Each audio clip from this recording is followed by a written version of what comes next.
The cold stars stretched across the endless black, glimmering like shards of frozen light. In that silent sea of galaxies, one ship moved with purpose, a sharp silver vessel marked with the emblem of the Verne Dominion. Inside it stood Commander Zalara Vryn, the most respected and feared officer of her kind. Her name alone made entire colonies surrender. Her face appeared on banners of victory.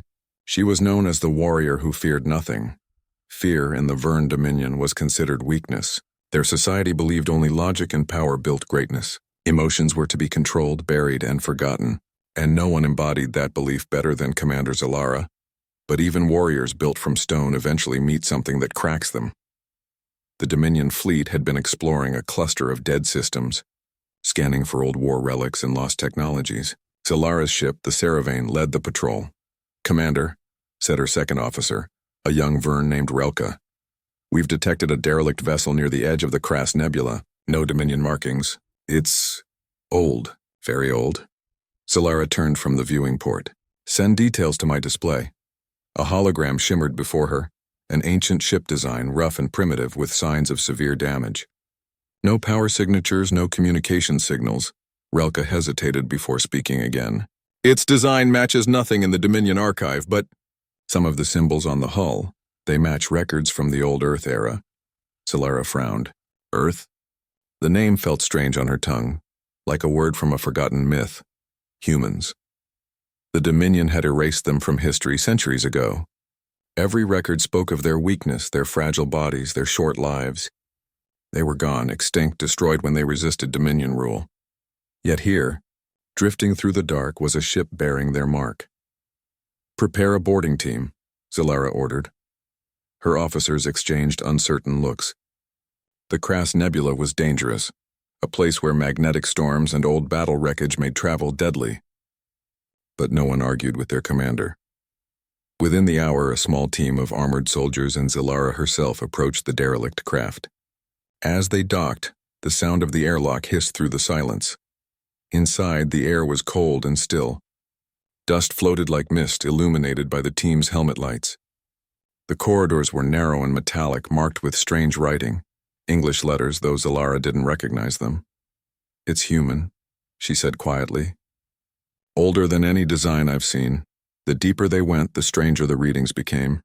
Their scanners detected faint energy pulses, small but steady, like the beat of a weak heart." "Commander," Relka said nervously, "there's a signal coming from the lower deck." "It's biological." Zalara's eyes narrowed. "Show me." They reached a sealed chamber at the ship's core. The metal doors were scorched but still intact. Her soldiers pried them open with plasma cutters. Inside, a faint blue light glowed from cracked machinery, and there, amid shattered glass and wires, lay a human.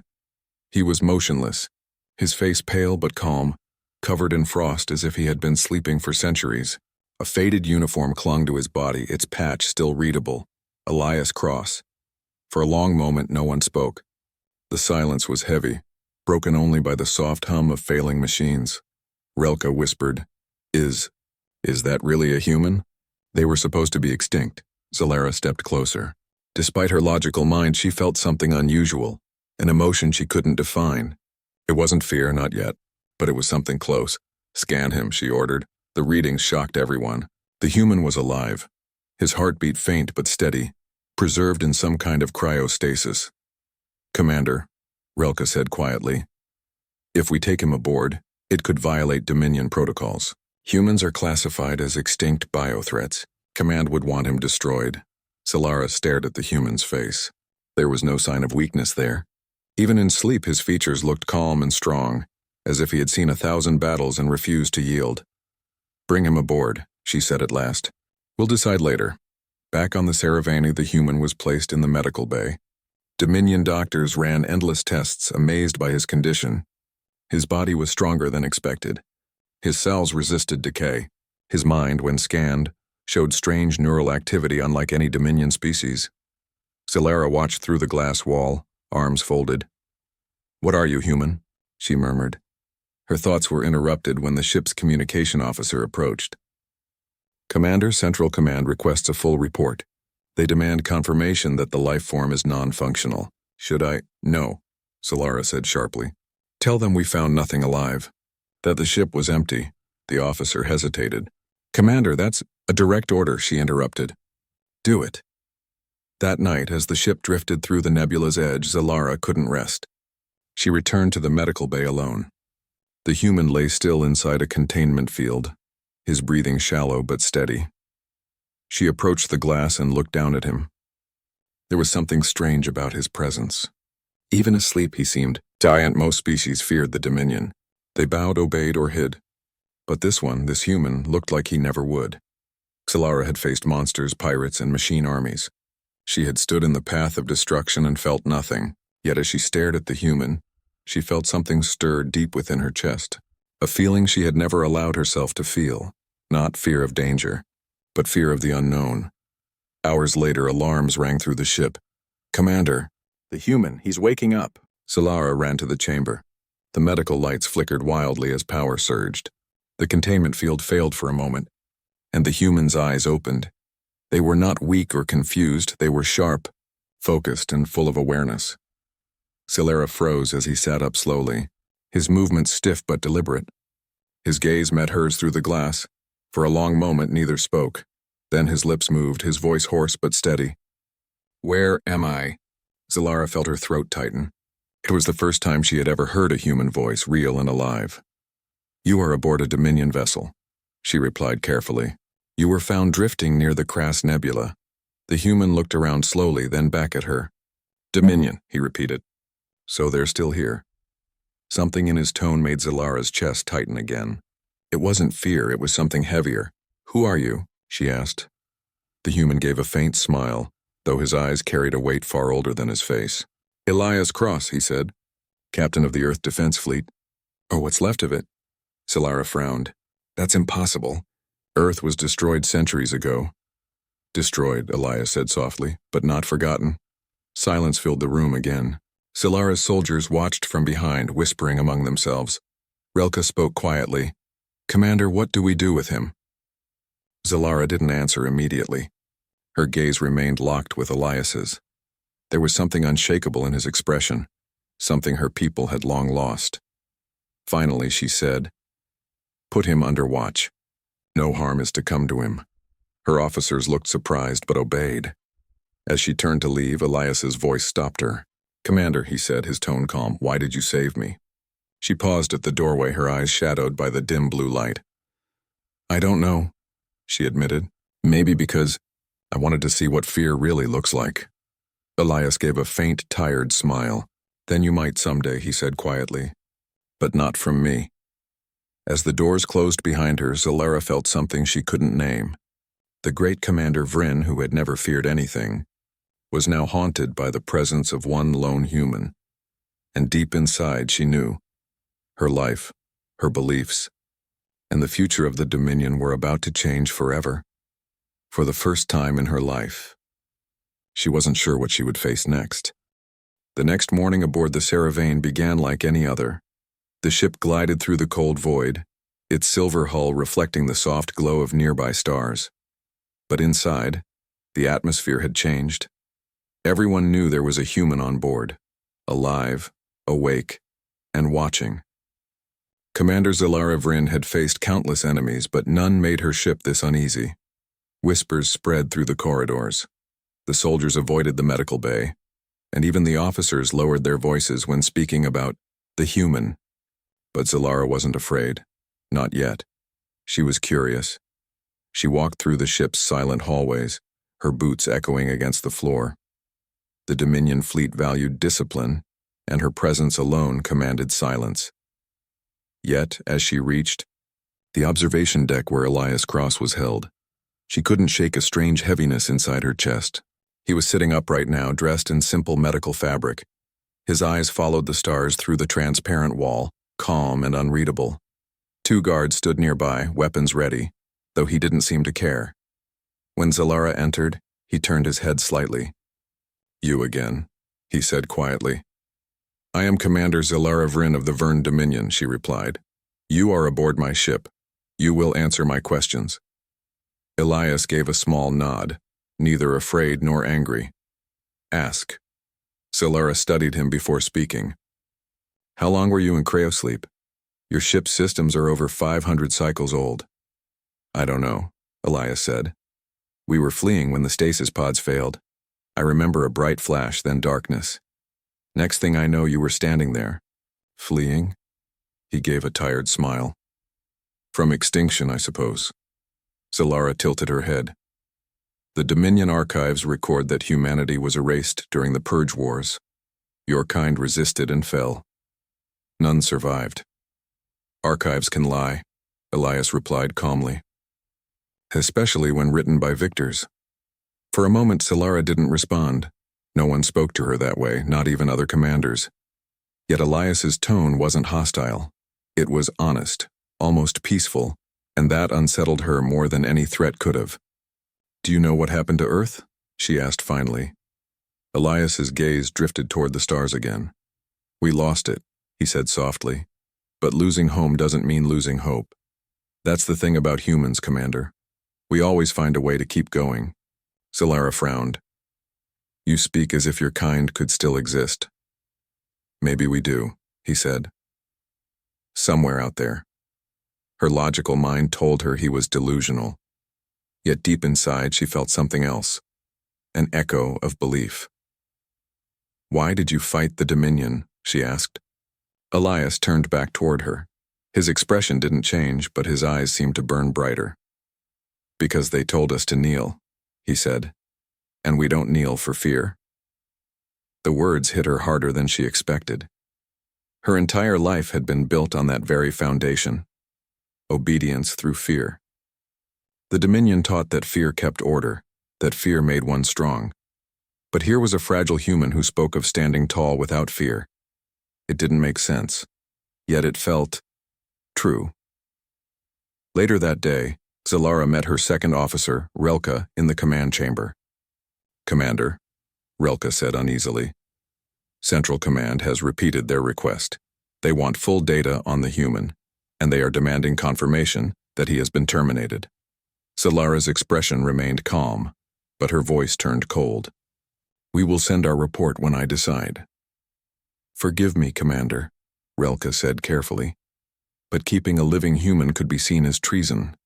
The Dominion fears what humans once were.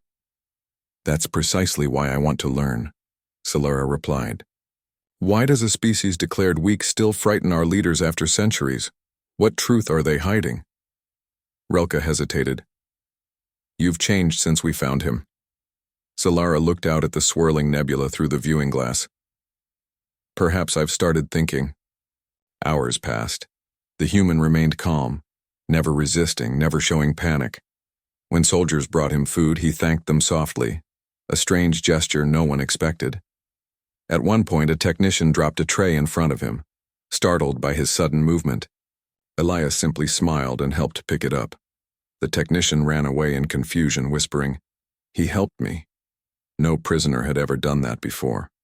Zalara watched these small things from afar. They made her think. She'd been taught humans were selfish and violent, yet Elias seemed anything but. His calm nature confused her soldiers, made them question old beliefs, and that scared her more than she wanted to admit. That evening, she decided to test him. In the training chamber, she activated a holographic combat program and called him in. 2 guards watched from behind a safety barrier. You fought in wars, Zalara said. Let's see what kind of warrior your species produced. Elias looked at her, surprised but not afraid. You want to fight me? Think of it as an observation, she said. He sighed but nodded. All right. She handed him a training staff, harmless, made of light energy. He held it awkwardly, testing the weight. She took her stance confident. When the program began, she moved fast, her attacks precise, cold, and disciplined. Elias blocked a few, stumbled once, and fell hard to the ground. Yield, she said firmly. But he didn't. He stood up again, breathing heavily. Not yet. She struck again, harder this time. He blocked clumsily, pain flashing in his face, but still. He didn't stop. Each time she knocked him down, he rose again. His body was slower, weaker, but his will never wavered. Why do you keep standing? she demanded. You can't win. He smiled faintly. Maybe not, but standing is what we do. The match ended when he finally collapsed from exhaustion. Zalara called the medics, but Elias waved them off. I'm fine, he said between breaths. You fight well. Zalara stood over him, her pulse strangely fast. She should have felt victorious, but she didn't. Instead, she felt humbled. You are reckless, she said. Maybe, Elias replied, still smiling. But you didn't fight to win either, did you? She blinked. What do you mean? You were testing me, he said quietly. But you also wanted to understand why humans never gave up. Zalara looked away. His words were too close to truth. That night she found herself unable to sleep again. She returned to the viewing deck where stars burned softly in the darkness. She had spent her whole life without emotion, without hesitation. Yet now her thoughts were clouded. She remembered his words. We fear giving up. She whispered them to herself, uncertain why they stayed with her. The next morning, chaos struck. Alarms blared. The control deck flashed with red warning lights. Commander, shouted Relka. A Dominion cruiser is approaching. They intercepted our false report. Zalara's eyes widened. How? They must have detected the human signal. They're demanding immediate surrender and full transfer of the specimen. Specimen? She repeated coldly. Yes, Commander, their exact words. Zalara turned toward the viewport. The approaching cruiser was massive, twice the size of her ship, carrying the Dominion crest. If they refused, they'd be destroyed. Her officers looked at her, waiting for the order. For a long moment, she said nothing. Logic told her to obey, to hand over the human and survive. But something inside her refused. She thought of Elias's quiet courage, his will, his calm smile when facing defeat. If she surrendered him, it would mean she feared the Dominion more than she believed in truth. And for the first time in her life, Zalara realized she did fear something, fear of betraying what she was beginning to understand. Commander, Relka said again, your orders? Zalara drew a deep breath. Prepare evasive maneuvers, she said. We will not surrender the human. Relka stared at her in shock. That's treason. Zalara looked at her calmly. Then call me a traitor. Elias was brought to the control deck as the Dominion cruiser locked weapons. You shouldn't do this, he said quietly. They'll destroy you. Zalara looked at him, her voice steady. You said humans don't kneel to fear. Maybe it's time someone else learned the same. Elias's eyes softened. You'll lose everything. Maybe, she said, but not myself. The Dominion cruiser fired a warning shot, shaking the Saravana. Zalara stood firm. Engage jump drive, she ordered. Set course for the uncharted sector beyond the nebula. Commander, we'll be hunted, Relka shouted. Zalara looked toward the stars. Then let them hunt. The engines roared, and the ship leapt into the unknown. Behind them, the Dominion fleet faded into the darkness, furious and relentless. Ahead lay only uncertainty. Elias watched her in silence. You really don't fear anything, do you? She gave a faint smile. You're wrong, she said softly. Now I do. And I think that's what keeps me alive. The stars streaked past as the Saravane jumped into hyperspace, leaving the Dominion fleet far behind. The hum of the engines echoed through the corridors, a reminder that they were now fugitives in their own galaxy. Commander Zalara Vryn stood on the bridge, her hands clasped behind her back. The crew worked silently, afraid to speak. They had never seen her defy Central Command before. For them, she had always been the perfect Dominion officer, calm, logical, unshakable. But now she had broken every rule to protect a human. Even she didn't fully understand why. Relka approached quietly. Commander, the fleet has lost our signal for now, but we can't run forever. The Dominion will not forgive this. I know, Zalara said. Her voice was calm, but her eyes stayed fixed on the starfield ahead. How long until we reach the nebula's outer rim? 4 cycles, Relka replied. But beyond that, the maps end. There's nothing but uncharted space. Then that's where we'll go, Zalara said. The Dominion won't risk pursuit there. Relka hesitated. With respect, Commander. What's the plan? Are we running forever? Zalara turned slowly. We're searching for answers. Something about that human frightens the Dominion, and I intend to learn why. Down in the lower deck, Elias Cross sat quietly in his small cell. The walls were smooth and silver, glowing faintly with soft light. He was not mistreated. He had food, water, and space to rest, but he knew he was being watched. Still, he seemed calm. His mind was sharp, his eyes thoughtful. He didn't look like a prisoner. He looked like someone waiting for something important to happen. When the door slid open, Zalara entered. She carried a small data tablet in her hand. I have questions, she said. Elias smiled faintly. You always do. Ignoring his tone, she placed the tablet on the table. A holographic image appeared, records taken from his ship before it was destroyed. Lines of data, star charts, and fragments of audio messages glimmered in the air. What is this Project Phoenix? She asked. It appeared several times in your files. Elias's face grew serious. You found that? Yes, she said. Explain. He took a deep breath. Project Phoenix was our last hope. When Earth fell, humanity knew the Dominion wouldn't stop. We couldn't win through strength, so we planned something else. Something else? Zalara repeated. Elias nodded. We spread our people across the stars. Not armies, colonists. Scientists, builders, dreamers. We sent them in hidden ships to distant worlds far beyond Dominion reach. Each ship carried seeds of Earth's memory, culture, technology, DNA. We wanted to rise again someday. Zalara stared at him in silence. So humans still exist. Maybe, Elias said quietly. If even one ship survived, then yes, the idea shook her. The Dominion's greatest victory, erasing an entire species, might have been a lie. Kalara leaned closer. Why would the Dominion hide this? Elias met her gaze. Because they fear what we are. Fear you? She asked with disbelief. Your species was weak. The record said, records written by your leaders, he interrupted gently. Tell me, Commander, have you ever seen fear on the face of your rulers? Real fear? She paused, remembering the strange silence in the Dominion Council chambers, the way high officers spoke the word human with quiet disgust. Yes, she said softly. I have, Elias nodded. That's because they know humans don't break the same way others do. You can conquer our worlds, destroy our bodies, but not our spirit. That's what they fear. For the first time in her life, Zalara couldn't argue. Later, in her private quarters, she studied the human data. The files contained songs, poems, photographs, and strange videos. They were filled with laughter, struggle, and hope.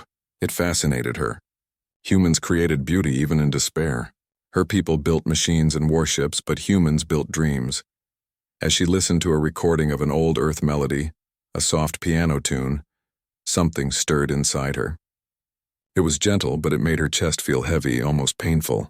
She didn't understand why. Relka entered quietly, holding a report. Commander, you asked me to check the Dominion network for any trace of Project Phoenix. And? I found something, Relka said hesitantly. It's classified under Threat Level Alpha. The Dominion has been searching for these human colonies for centuries. Every time they find one, it disappears from the records. Deleted. Zalara's hand tightened around the datapad. Deleted, she repeated. Like they never existed. Relka looked nervous. Commander, this information alone could get us executed. Then we make sure it doesn't, Zalara said. Seal the report. No one else sees it. That night, she returned to Elias. He was sitting cross-legged, lost in thought. When she entered, he smiled faintly. You've been reading, he said. I've been learning, she corrected. Your people were more complicated than I expected. Elias looked down. We made mistakes. We destroyed our home with our own hands. But even then, we never stopped trying to do better. That's what makes us human. Zalara's voice softened. And what makes you dangerous? He gave a small laugh. Maybe, or maybe it just makes us alive. Suddenly, the lights flickered. The ship trembled. A loud alarm blared through the halls. Commander to the bridge. Relka's voice shouted over the comms. Zalara rushed out. Elias followed, against orders, his curiosity stronger than caution. On the bridge, the crew was in chaos. Warning lights flashed red. Report. Zalara demanded. Unknown signal approaching from hyperspace, shouted Relka. It's not Dominion, it's something else. Show me. A holographic image appeared, a dark, angular ship. enormous and covered in strange markings. It didn't match any known design. Is it human? Solara asked. Elias stepped closer, eyes narrowing. No, he said. That's not ours. But I've seen something like it before, back during the Purge Wars. Then what is it? He looked uneasy. Something that hunts both of us. The ship trembled again as the mysterious vessel locked weapons. Shields up, Solara shouted. Return signal, identify ourselves. No response came. Instead, beams of white energy struck the Saravane, shaking the decks. Sparks flew. Relka cried, "They're jamming our systems! Weapons offline!" Elias grabbed a nearby console, stabilizing himself. They're not here to capture. They're here to erase evidence. Whoever they are, they don't want the truth of Project Phoenix getting out. Solara's eyes flashed. They're Dominion hunters. Elias nodded grimly. Or worse, something they made to clean up their secrets. The next minutes were chaos. The hull creaked under heavy fire. The crew struggled to keep control. Eject decoy pods, Solara ordered. Divert all power to shields. But Commander, if we do that, we lose navigation. Relka shouted, Do it! The ship twisted through space, trails of light streaking past. The strange vessel followed like a shadow, silent and relentless. Elias moved to her side. There's one chance, he said quickly. I saw something in your system maps, an asteroid field up ahead. If we hide there, they'll lose track. It's dangerous, she replied. He smiled faintly. So am I. With no other choice, Solara agreed.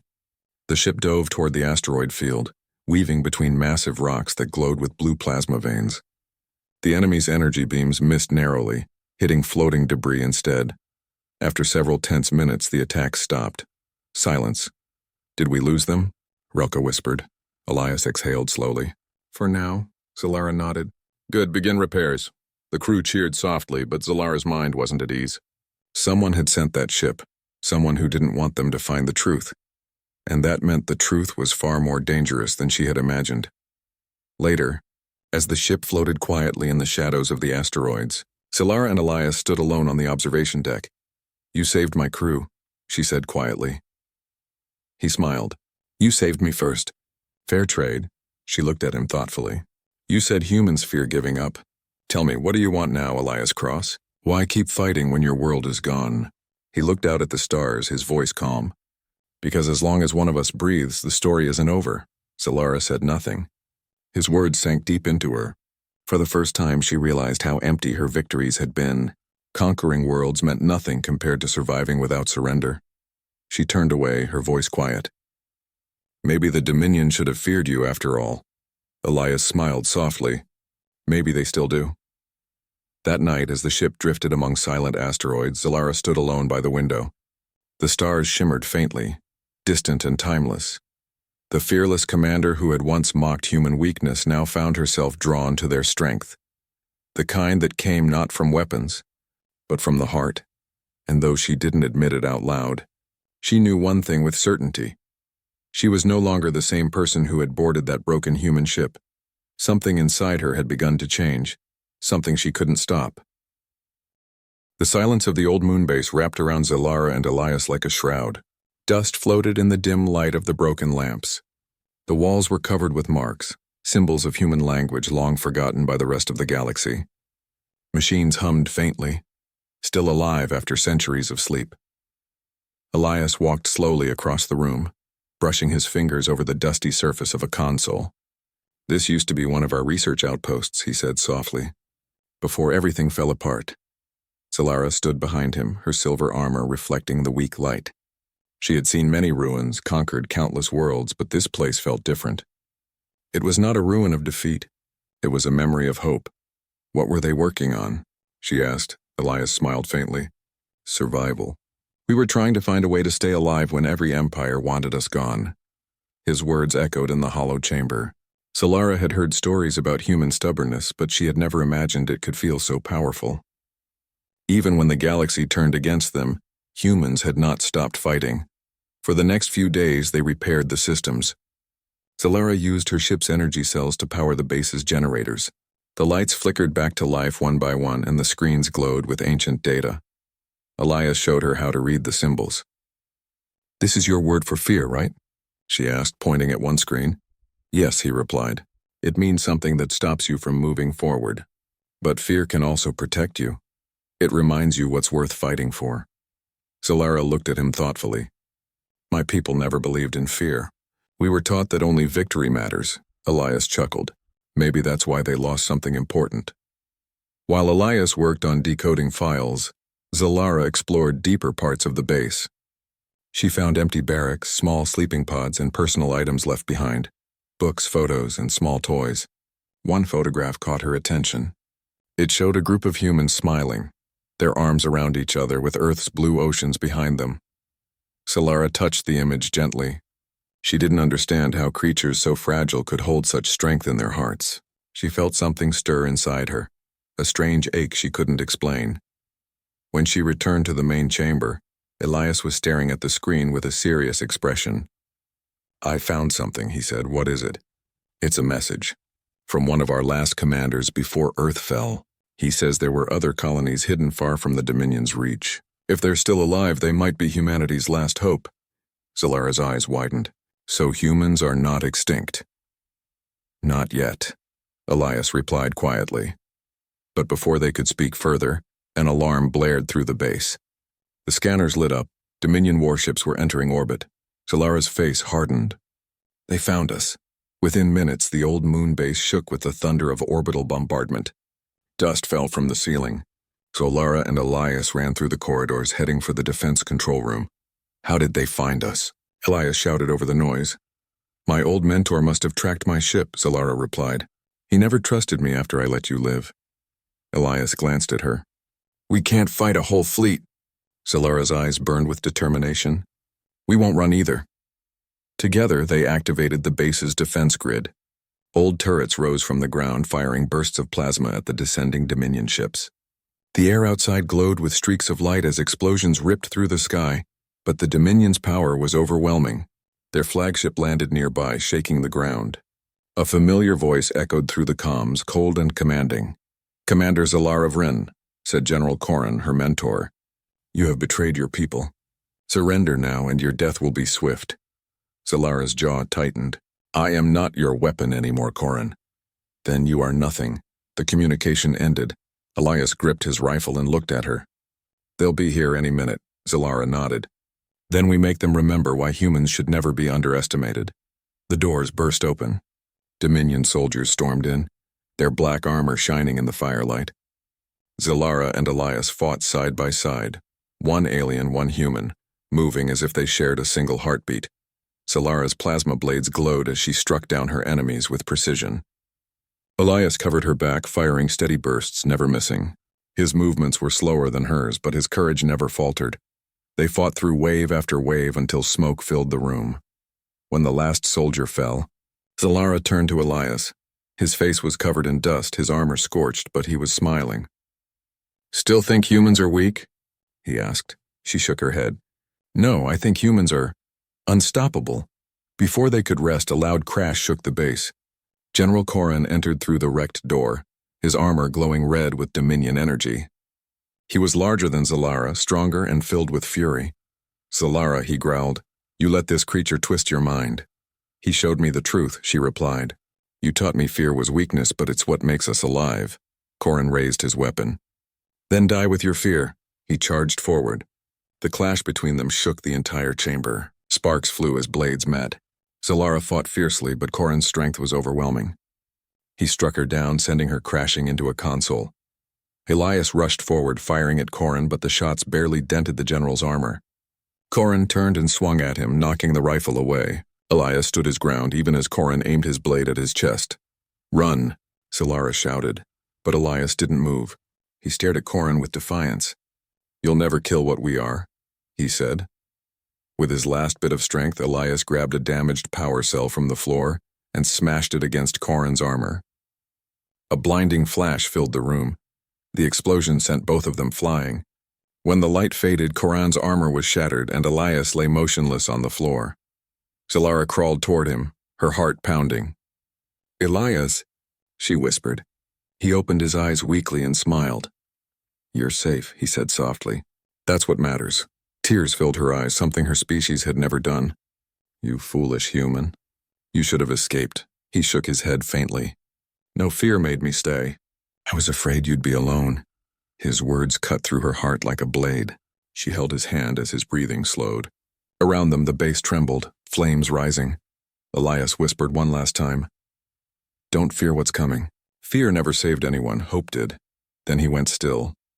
For a long moment, Zalara could only sit beside him. The once fearless commander now felt pain deeper than any wound.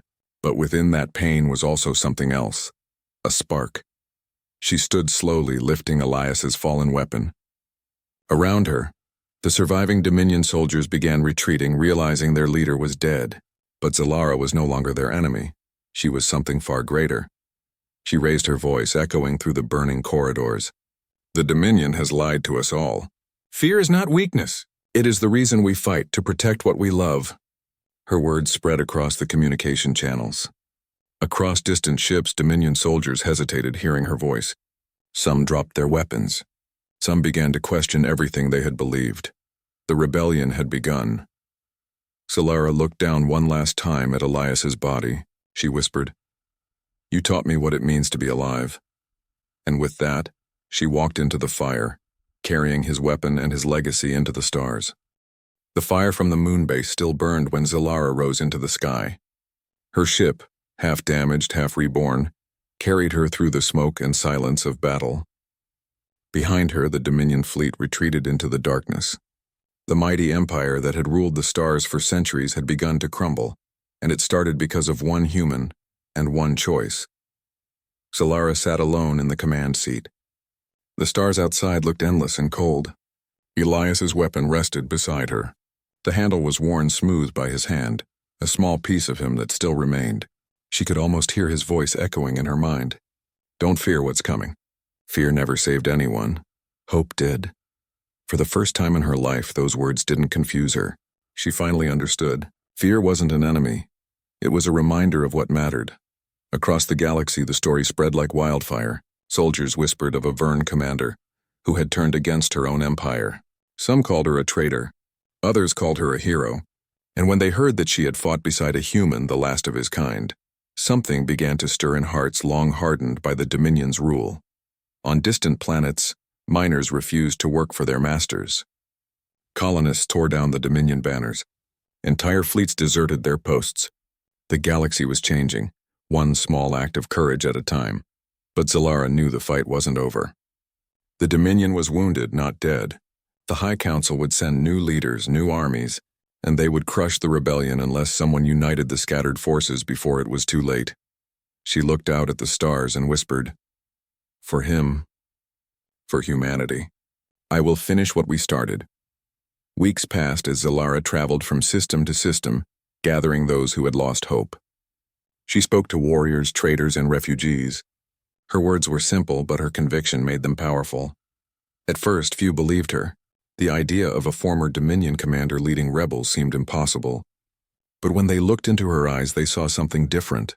Honesty, pain, and a spark that could not be faked. "I once thought fear made us weak," she told them. "But I met someone who showed me that fear can also make us brave. The Dominion feeds on obedience. It fears one thing: people who think for themselves." Her speeches echoed through the void. Ships joined her cause one by one. The rebellion grew into a fleet. And above every banner, Zalara painted a symbol, a small blue circle surrounded by light. It was the mark of Earth, the world that had once been home to humanity. One night, as her fleet drifted near the edge of an uncharted nebula, Zalara stood on the viewing deck alone.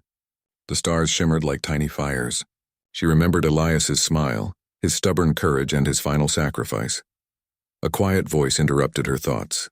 It was her navigator, a young alien named Riln. "Commander, the new recruits are asking about the human. They want to know what he was like." Zalara smiled faintly. "He was like the stars," she said, "always burning even when the darkness tried to cover him." Riln looked out the window. "Do you think there are more like him out there?" "Other humans?" Zalara's eyes softened. "I hope so. If there are, they'll find us when the time is right." The rebellion's next target was the Dominion supply world, Varkon Prime, a planet filled with fuel depots and shipyards. Taking it would cripple the enemy, but defending it afterward would be nearly impossible. Still, Zalara knew they had no choice. The galaxy needed to see that the Dominion could bleed. As the fleet approached the planet, the soldiers grew nervous. Some had never fought before. Others had already lost too much. Solara gathered them through the comms and spoke one last time. "I cannot promise victory," she said, her voice steady. "But I promise this. We fight today not because we are fearless, but because we are afraid. Afraid of losing the freedom to choose. Afraid of forgetting who we are. That fear gives us strength. Hold on to it. And remember what one human taught us. Hope is the fire that no empire can crush." Her words filled the fleet with new energy. The Battle of Varkan Prime began at dawn. The sky was filled with light as rebel ships clashed with Dominion warcruisers. Explosions painted the atmosphere red and gold. Solara's command ship flew at the center of the chaos. She gave precise orders, directing smaller vessels to strike the weak points in the Dominion formation. For every rebel ship destroyed, 2 more appeared from hyperspace, drawn by her message, by the legend that had spread beyond her control. When the Dominion's flagship arrived, its commander tried to reach her through the communication line. His tone was mocking. "Commander Solara," he said, "you can't win. You're just a rebel with a dead human's dream." Solara's reply was calm and clear. "Then remember this dream when your ships fall from the sky." Moments later, she gave the order to fire. The rebellion's fleet focused all energy on the Dominion flagship. Its shields cracked, then collapsed. The explosion lit up the clouds of Varkan Prime like a second sun. Hours later, the smoke began to clear. The Dominion forces retreated once again, their chain of command broken. The rebel fleet had won, not through power, but through belief. On the surface, Solara stood among her soldiers.